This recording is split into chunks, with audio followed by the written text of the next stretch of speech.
What's up, everybody? Back today to talk about the newest film from Joe Begos, The Mind's Eye. And if you're not familiar with the name Joe Begos, he made this movie a couple years ago, Almost Human, and this was his first feature film. You can watch it now on Netflix.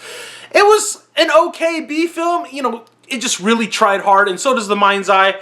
So I'm really interested to see where Joe Begos' career goes in the future. But let's get into The Mind's Eye. Let's talk about the plot a little bit. Basically, the film is a homage to Scanners. I mean, I don't think he'd deny that at all. But it's about these characters that have telekinetic powers instead of scanning, but they can move things with their mind, basically. They're not super powerful, but the film opens up similar to Scanners, with the main character, Zach, wandering, and he gets picked up by some guys. He gets taken back to the Doctor's Institute, and he's reunited with his friend Rachel, played by Lauren Ashley Carter, and, you know, she adds a lot to this film.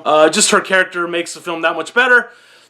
Not that there's much to the plot at all, and we'll get to that in a minute, but basically they're at this home, they wind up turning on the doctor, and it all takes place around this home and the snowy roads and all this stuff. It's very low budget, but they use their telekinetic powers to fight their way out of this institute and fight some bad guys, and that's basically the film. Very, very simple. Let's get into the good and the bad real quick. Good doesn't take itself too seriously. I think Joe Begos realizes he's working with a low budget, so he takes things kind of lightheartedly. I mean, they're good in a horror sense of things, but overall, the film just doesn't seem too serious. He doesn't seem like he's trying to be super serious, because I think he does know his limitations, and, you know, that's a sign of a good artist, definitely. The film overall is fast-paced. It gets to it really quick.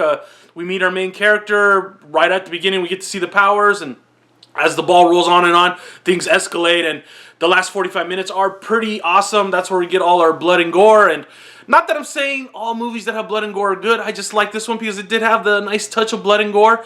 You know, they use their telekinetic powers to fight people, and, you know, of course, being an homage to Scanners, someone's head has to get exploded, amongst other cool practical effects. And everything in this movie is practical effects, so thumbs up for that. And like I said about the director knowing his limitations, you know, he wrote, he shot, and directed the film. So I like the way his cinematography is. I like the way he lights his scenes. I think he has a preference for the color blue, which is my favorite color. So I kind of like the way he shoots his, not that the acting is that great and doesn't make the scenes that great, but the way the image is shot. One little cool thing about this movie also is Noah Segan makes an appearance in this film as the evil Levine character, and he's wearing an eye patch, and, you know, that's basically all you need to know about the character. But let's get into the bad stuff really quick. Just a really simple, basic, minimal plot. You know, very similar to Scanners, and, you know, now that I'm thinking about it more, that movie, The Fury, I don't know if you've ever seen it. It's similar to that film also, because in The Fury, they actually had telekinetic powers. They just didn't scan people, whatever, but that's another movie for another day. And so, minimal plot, and the acting is poor. The guy who plays Dr. Slovik, he's just not a good actor. Even though it's kind of over the top and funny and it fits into the movie, he's just a poor actor. And the lead character, Graham Skipper, I think is his real name, he's not a very good actor either. He was the lead in Almost Human also. But, you know, the film, I don't know, I wasn't expecting great acting, so it didn't bug me that bad.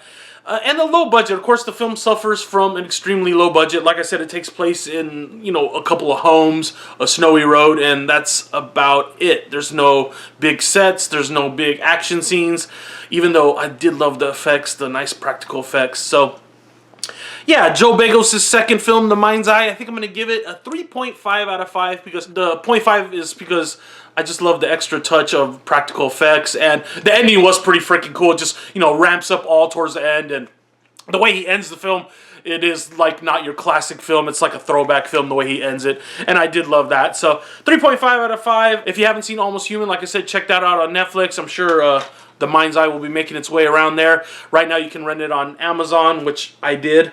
You know, $7, kind of expensive, but you're going to definitely want to check it out if you're a fan of Scanners and, you know, The Fury, like I said, those types of films. Not as good, maybe the second film in a double feature or something like that, but definitely check out The Mind's Eye if you like exploding heads. And let me know what you thought down below if you've seen the film. See you soon.